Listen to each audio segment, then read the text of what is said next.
단순히 말이 좀 늦다랑 무발화 아이다. 이 두 구분은 엄청난 차이가 있어요. 지금 우리 아이가 말이 늦는 건지 아니면 무발화인지를 체크하는 두 가지 차이가 있는데요. 이걸 놓치면 언어 폭발기의 골든타임도 날아갈 수 있습니다. 지금 그 두 가지 바로 알려드릴게요. 이지아이. 안녕하세요. 이지아이 이지쌤입니다.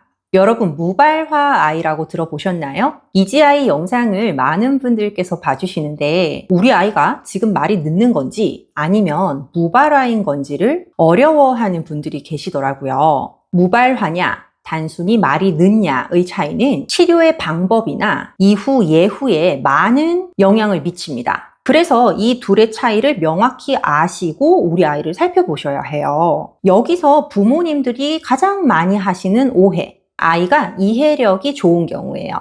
일상에서 아이랑 같이 있다 보면 우리 아이가 엄마 아빠 말을 얼추 다 알아듣는 것 같거든요. 그런데 말이 아직 안 트였어요. 이럴 경우 그냥 우리 아이가 말이 좀 늦나 보다라고 생각하는 경우가 많으신 것 같아요.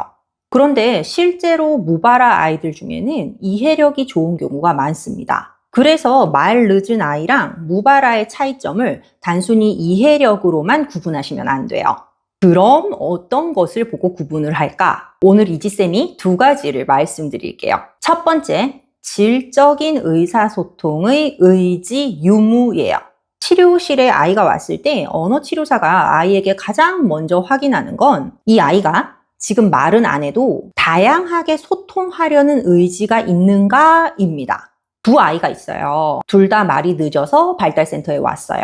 여기서 말이 늦은 아이는 지금 말은 잘 못해도 열심히 손가락으로 뭘 가리키고 고개도 끄덕끄덕끄덕 하고 선생님을 쳐다보면서 내가 지금 이걸 표현하고 있다. 이걸 몸으로 열심히 나타냅니다. 물론 기질에 따라서 처음에는 낯을 좀 가리거나 할 수 있어요. 그런데 언어치료실에 와보신 분들은 알겠지만 장난감도 많고 또 선생님이 처음부터 아이를 막 잡아먹으려 하지는 않거든요. 그래서 아이가 그 상황에 좀 익숙해지면 열심히 자기 의사표현을 하는 거예요. 예를 들어서 선생님이 재밌게 놀아주면 아이가 선생님을 쳐다보면서 같이 맞장구도 쳐주고 또 아이가 장난감 가지고 뭘 이렇게 만들었는데 선생님이 막 칭찬해주면 어깨도 으쓱하고 막 그래요. 이렇게 놀면서 자신의 의사표현, 감정표현을 적극적으로 하는 것이죠. 그런데 무발화 아동은 이런 의사소통의 의지가 적극적이지 않아요. 그래서 손가락으로 이렇게 가리키는 행동이 적다거나 그냥 끌고 가는 경우.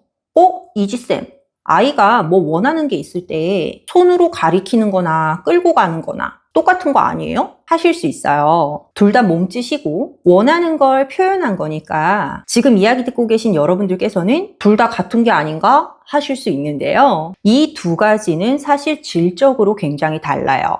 자, 아이가 손으로 이렇게 가리킨다는 거는 만약에 제가 물이 먹고 싶어서 컵을 이렇게 손으로 가리켰잖아요. 이거는 제 손가락을 여러분들이 볼 것이다 라는 것을 전제로 한 행동이에요.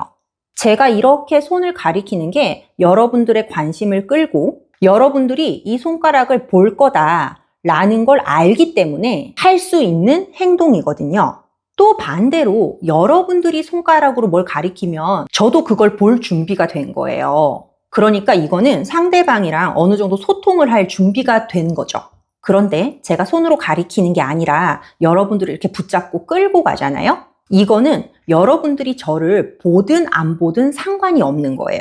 그냥 내가 원하는 걸 이루려고 끌고 가는 거고 여러분들이 지금 저한테 관심을 준다 안 준다 이거는 고려를 안 하고 하는 행동인 거죠. 이 차이점이 느껴지실까요? 그래서 언어치료사들이 이 아이를 만나면 그렇게 이 포인팅을 가르치려고 합니다. 이게 소통을 하겠다는 시작이기 때문에. 또 어떤 아이는 끌고 가는 행동도 안 하는 경우도 있어요. 진짜 필요한 거 외에는 주로 혼자 놀이를 하거나 사람과의 상호작용이 별로 많지 않은 경우. 그래서 첫 번째 차이는 의사소통의 의지가 다양한가 였어요. 두 번째 차이는 의미 있는 단어의 출현 시점이에요.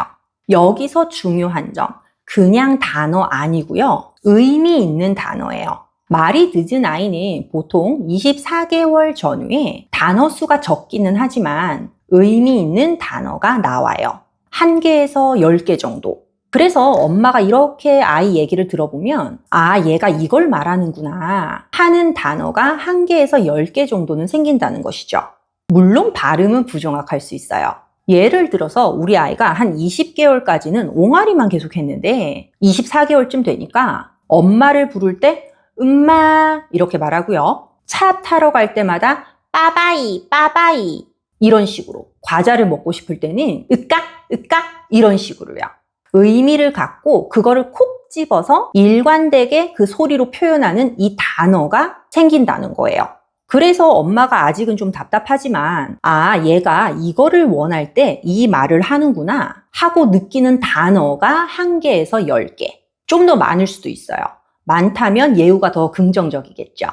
반면에 무바라 아이는 24개월이 지나도 소리는 좀 내는데 의미를 딱 가지고 쓰는 소리가 거의 없어요. 그리고 36개월이 지나도 이렇게 의미를 딱 가지고 쓰는 단어가 거의 없는 경우. 둘 다 말이 느린 건 맞아요. 그런데 무바라 아동이라고 하면 단어를 하나도 말하지 못하는 아동을 일컫는다고 생각하시는 분들이 많거든요. 근데 그렇지는 않아요. 엄마가 들었을 때 단어를 몇 개 하는 무바라 아동도 있습니다. 무바라 아동을 정의하는 기준은 물론 단어일 수도 있지만 의미를 갖고 자발적으로 말하는 단어가 거의 없는 아동을 말해요. 그래서 아이가 몇 개의 단어나 소리를 내지만 그게 의미가 별로 없고 자기 마음대로 내킬 때 말을 한다면 무바라에 해당할 수 있는 것이죠. 그 단어를 상황에 맞게 쓰는 것도 중요하지만 상황에 맞지 않을 때 안 쓰는 것도 중요합니다. 이 기준은 정말 중요해요. 그래서 영상 보시는 여러분들께서는 우리 아이가 지금 옹알이처럼 말을 하고 있더라도 그걸 잘 들어보셔야 해요. 그래서 우리 아이가 비슷한 상황에서 비슷하게 소리를 내는 게 있는지, 아직 정확한 발음의 단어는 아니어도 일관되게 쓰는 비슷한 소리가 있는지를 확인해 보셔야 합니다. 네, 이지쌤이 말 늦은 아이와 무바라 아이의 차이점 2가지를 설명해 드렸어요. 첫 번째, 의사소통의 의지. 두 번째, 의미를 딱 가지고 쓰는 단어의 수. 2가지 차이점을 오늘 한번 살펴보신다면 우리 아이에 대해 보다 자세하게 알아가실 수 있으실 거예요. 저도 아이를 키우다 보니 내 아이가 갖게 되는 어떤 문제에 대해서 두려움이 생길 때가 참 많더라고요. 이게 차라리 내 문제면은 어떻게든 해결을 하든지 이렇게 하겠는데 내 아이의 문제는 진짜 다르게 와닿는 것 같아요. 언어 발달은 그 중에서도 진짜 부모에게 있어서는 만나고 싶지 않은 그런 부분이라고 생각해요. 그런데 센터에서 아이들 그리고 부모님들을 만나다 보면 결국 드리게 되는 말씀은 최대한 빨리 내 아이를 파악하고 도움을 주자라는 말이더라고요. 왜냐면은 시간은 돌릴 수 없으니까. 그런 의미에서 이번 영상을 만들었어요. 우리 아이에 대해 궁금하신 점이 있다면 언제든지 댓글 남겨주세요. 저 이지쌤이 치료 끝나고 나서 열심히 답글을 달도록 하겠습니다. 앞으로도 아이의 언어 발달에 대한 이야기를 듣고 싶으신 분들께서는 꼭꼭 구독과 좋아요 부탁드립니다. 그럼 저 이지쌤은 다음번 영상에서도 유익한 내용으로 찾아뵙도록 할게요. 감사합니다. 안녕!